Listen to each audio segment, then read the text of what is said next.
Hey guys, welcome in. I'm just getting ready, but I thought I would do a little get ready with me slash chit chat. And of course, as I was like setting up to shoot this video, the sun was all wrong. I think there's someone outside like mowing lawn. So here we go. This is just sort of like the reality of trying to film in the world. But I saw this post recently that like really struck a chord with me, and I kind of wanted to talk about it a little bit. And it was from Sophia Amoruso, who is like the original girl boss. If you don't know who she is, she was the founder of Nasty Gal. And I remember reading her book when it came out, like way back in the day, and just being so inspired by her story and like her journey. But it was just talking about how when you get in your 40s, you are no longer chasing, or should no longer be chasing, relevance and trying to sort of, keep up with the young kids and, what's cool and what's hip and what's hot or whatever. And you should be more focusing on resonance.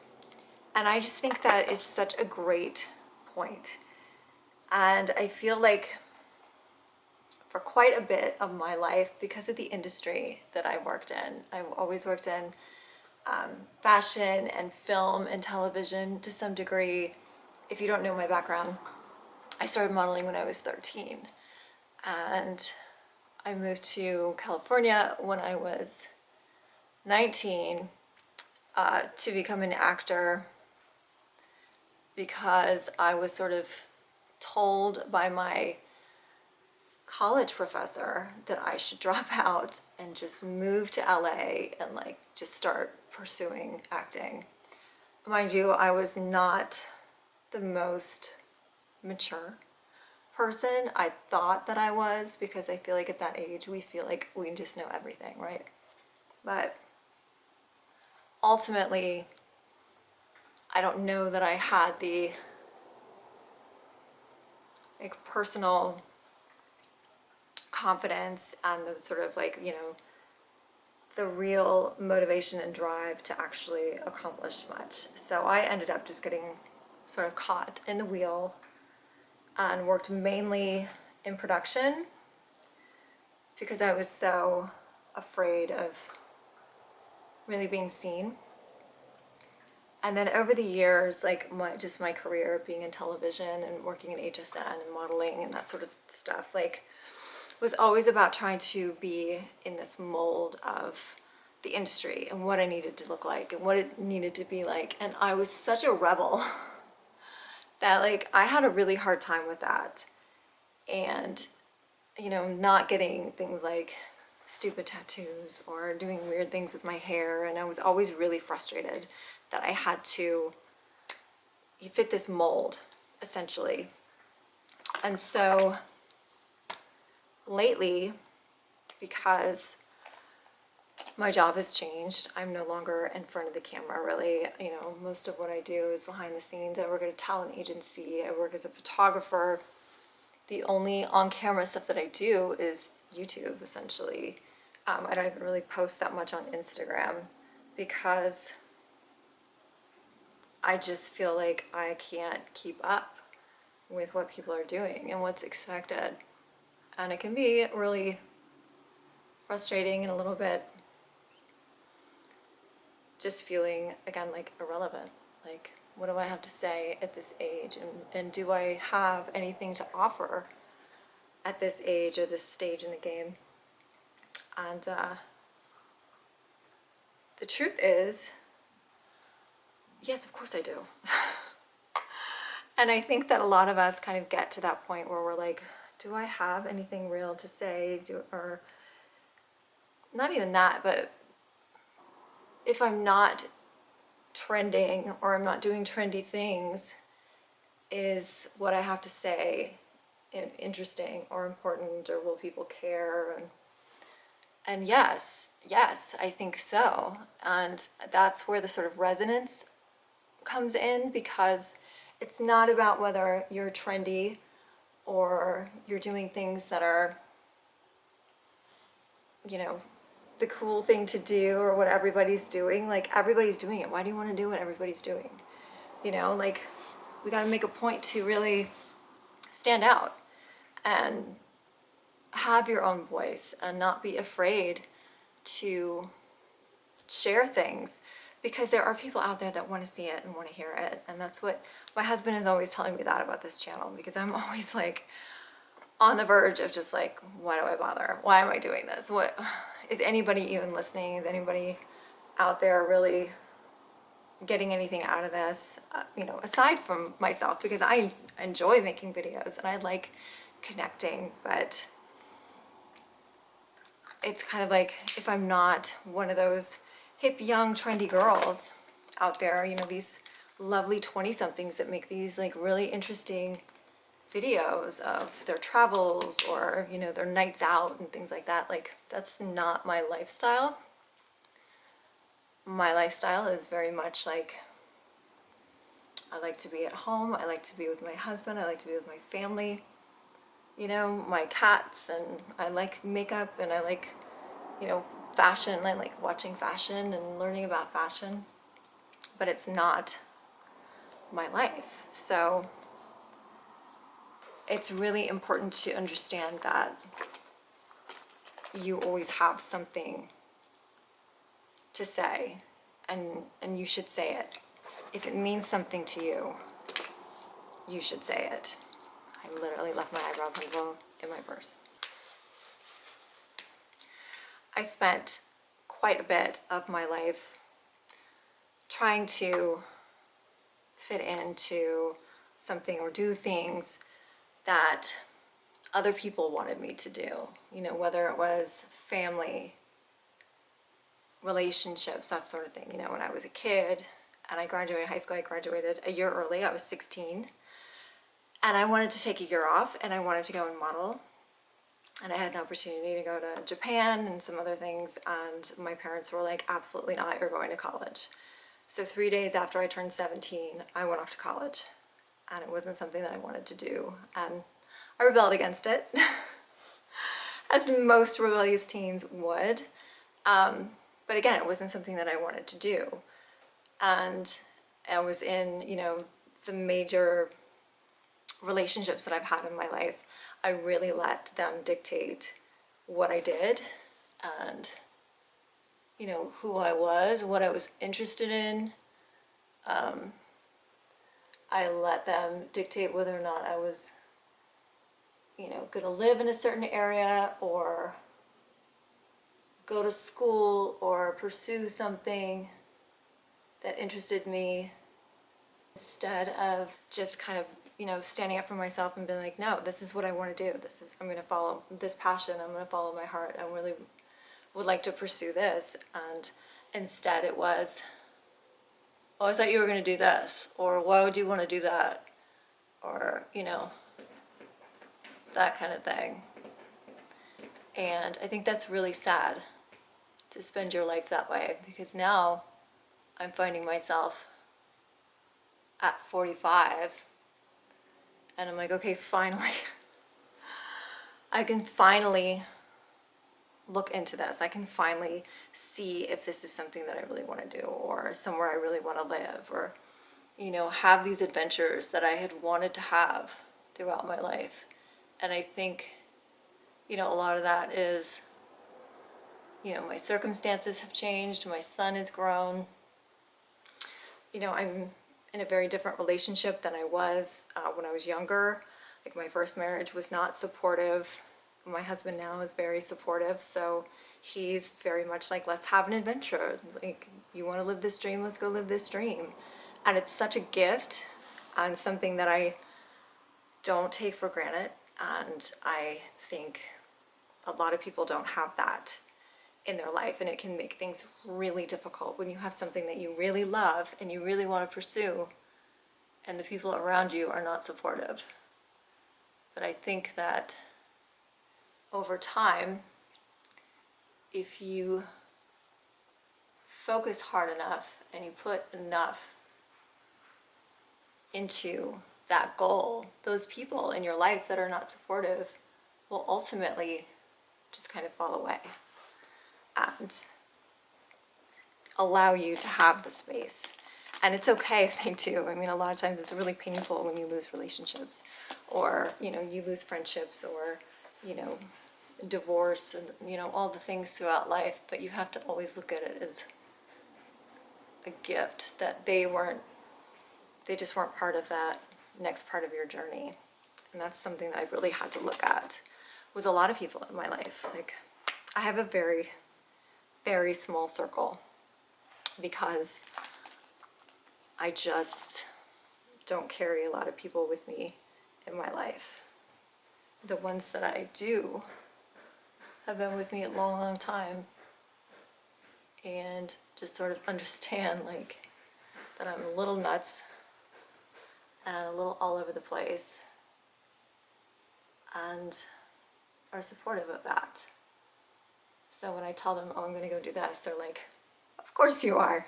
Of course you're going to go and do that, and you're going to make that change. And, you know, they expect that from me. Whereas when I would make decisions that were more practical, or, you know, this is what I'm supposed to do, I would get a lot of, why are you doing that? That's so not you. Because I just didn't feel like I had the support and the space to really grow and express that side of myself. So now in my mid-40s, I have decided that I am not finished. I am not done. I am not old. I mean, I'm a little bit old, but I still have time. I still have time, and I can still create things that will resonate with people, and that's what's important. I'm not necessarily trendy, and I'm not trying to be. I don't think that there's a lot of value in trends, because they can just come and go. And every single week there is something new, something hot, something, you know, that everybody's doing, everybody's trying, but it's not going to be there a week from now, a month from now. Like, I would rather create things that are built to last. I feel that way when it comes to things like my wardrobe or pieces that I want to buy for my home going forward. Like, it is quality over quantity, and I think that that is ultimately the most important thing. I want something that lasts, and I think a lot of us do, and that we really need to celebrate that more, especially when it comes to things like just the way that we live our lives.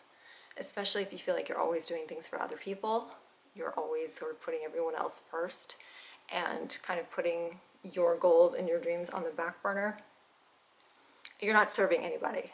You're not serving them, you're not serving yourself, because ultimately your kids, your family, the people around you are going to be influenced by you and how you live your life. They're going to learn from you, and they're going to see you going after things that you really care about, and they're going to feel safe and like they want to go about those things in their life as well. And I think that's really important, and that's something I always wanted for my son, was to see me going after my dreams and working hard and achieving things, and him feeling safe to do the same.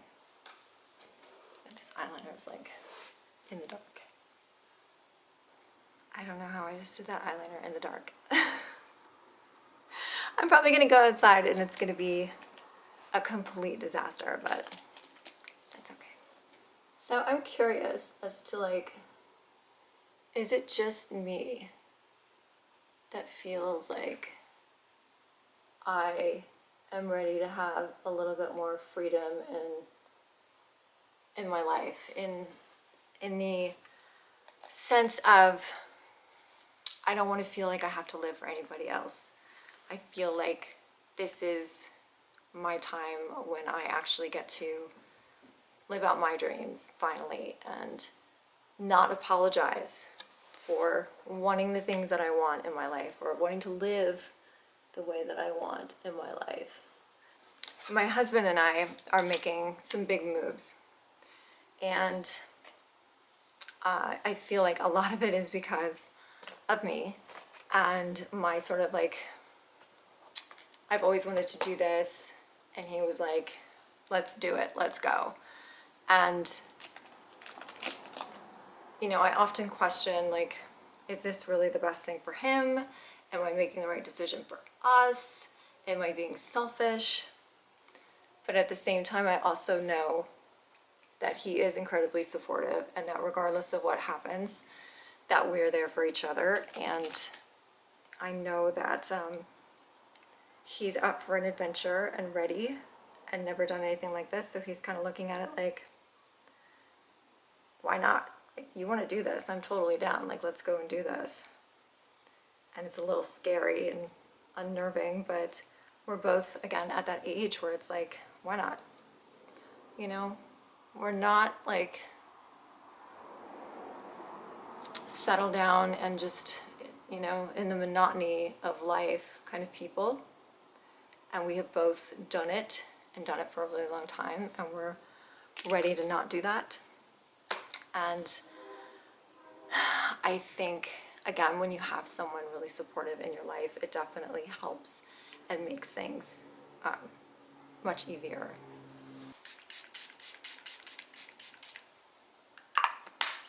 So I would like to pose this question to you.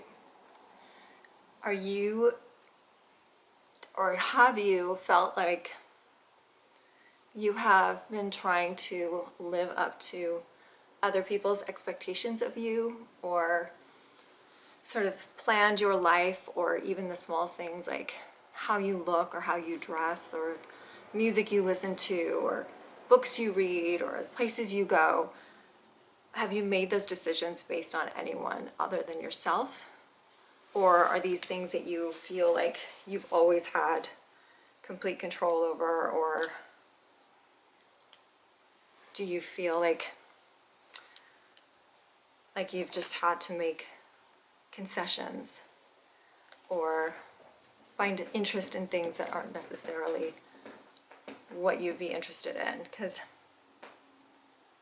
again, I've spent so much of my life trying to fit into this sort of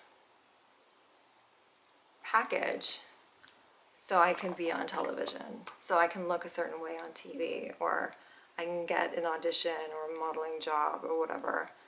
And now I don't care. Like, I do what I want for me and how I feel. Like, I have tattoos that I couldn't have had when I was younger, which I mostly regret, but it's fine. You know, I can change my hair color, I can have my nose pierced, I can wear whatever I feel like I'm comfortable in, or I feel like my best self in, or I feel sexy in, and not have to worry about what anybody else thinks or how anybody else feels about it. And I don't know if that comes with age, that you don't feel the pressure to have to be a certain person or be a certain way. Because I definitely feel like society as a whole has a lot of pressure on people to age well, to dress well, to have a certain amount of money, to have a certain amount of followers, when ultimately none of that matters. None of it matters. All that matters is what feels good to you, and what do you feel like is going to make a meaningful connection for you. So where are you at this stage?